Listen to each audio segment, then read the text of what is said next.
Mga Krutski, so meron tayong Katutski na nag-order, na gusto mag-order pala. Sabi niya, dati na po nag-order si Mrs. ng lasagna tray sa inyo. Kaso medyo biglaan ngayon, pwede ba kami mag-order at makakuha mamaya ng 12 afternoon? No problem. So tara, gawin natin yung order ni Sir. Baka nag-crave yung asawa niya. Let's do this. Let's go. So ayun nga, gumawa tayong idea lasagna pasta. So nilublob na natin sa makulong tubig na may mantika at asin. Sinabi ko, chef, isa-isahin mo lang pagkalagay. Huwag mong isabay-sabay. Baka mamaya sabay-sabay tayong papagalitan. So ayan, pinapakulaan natin, ihalo-halo natin. So pinakulaan namin siya ng 10 minutes hanggang lumambot. So habang nagpapalambot tayo ng pasta para maging al dente, gumawa na tayo ng pasta sauce, which is the red sauce. Naglagay na tayong sibuyas, bawang, and then butter, a little bit of butter. Pagkatapos yan, nilagay na natin ng 1 kilong ground beef. Beef po yan, hindi po yan pork. Purong beef po yan, hindi po kami gagamit ng pork kasi hindi siya masarap. Mas masarap pag beef ang ginagamit natin.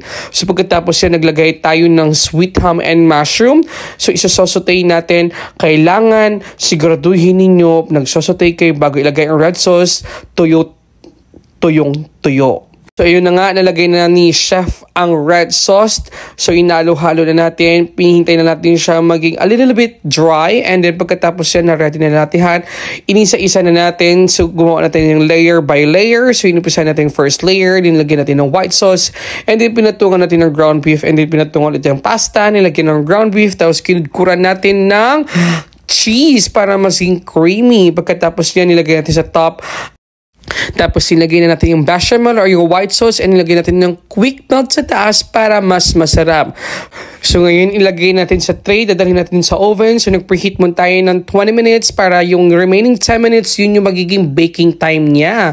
So yun ilalagay na natin sa loob para simulan na natin ang pag-bake dahil na-preheat na natin ang oven. So let's go guys, let's do this. So tinakpan na natin. So ayun na nga, nakasalang ng ating lasagna. So natunaw na ang quick melt. Tignan nyo naman, I'm so excited for the output kung gaano siya kaganda.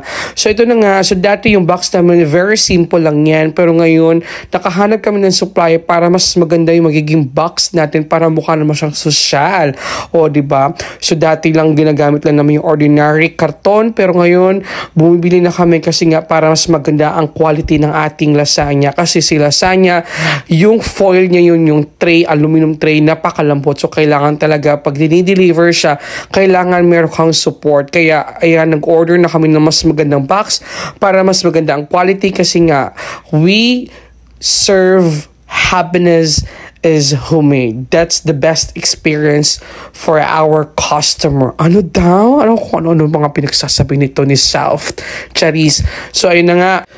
Nag-golden brown na siya pero kailangan natin lahat siya magiging golden brown. So, sasarado natin ulit para mas maganda at mas masarap ang kalalabasan. So, ito na nga yung final touch natin. Oh, diba? Ang sarap ng beef bake lasagna ng Putolicious. It's only Putolicious. So, if hindi pa kayo nakakatikim ito na yung time para mag-order kayo at subukan ninyo ang beef baked lasagna ni Putolicious. So pagkatapos niyan, nagkukuling lang tayo para lumamig siya. Tapos hinihintay natin yung customer. Ayan, nilagyan natin yung sticker. Very simple yung sticker natin kasi nga yun lang talaga ang sticker natin. So pagkatapos niyan, kasi nga dadating na nga yung magpipick up.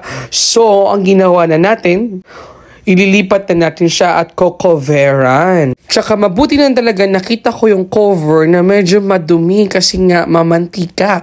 Sabi ko palitan nyo to kasi nga baka mamaya pangit ang kakalalabasan. Bigyan nyo ako ng bago. So yun, kumuha sila ng bago para tapos mas malinis. Kaya ayun, nakakuha na ako ng bago. Tapos naglagay tayo ulit ng sticker para mas maganda para pagbukas ng box. Meron na naman siyang logo para maalala nila kung saan nila ito binili. Either kung iregalo man nila to, kung hindi man sila, at least malalaman nila kung saan nila binili. Ayun, nilagay natin sa box. Sobrang ganda talaga ng box. Very convenient. Kaya natuwa talaga ako. No, sabi ko, ang perfect pala talaga ng lasagna natin kasi naka-box. Syempre, hindi tayo papatalo. Kailangan naka-ribbon yung ating lasagna kahit papaano. kasi worth 1,100 yung beef baked lasagna natin. So kailangan sa box pa lang sulit na. Kaya syempre kailangan maganda at presentable. So ano pang hinintayin nyo? Mag-order na kayo sa Putulicious. So once again, whatever you choose to do, happiness is homemade. Bye!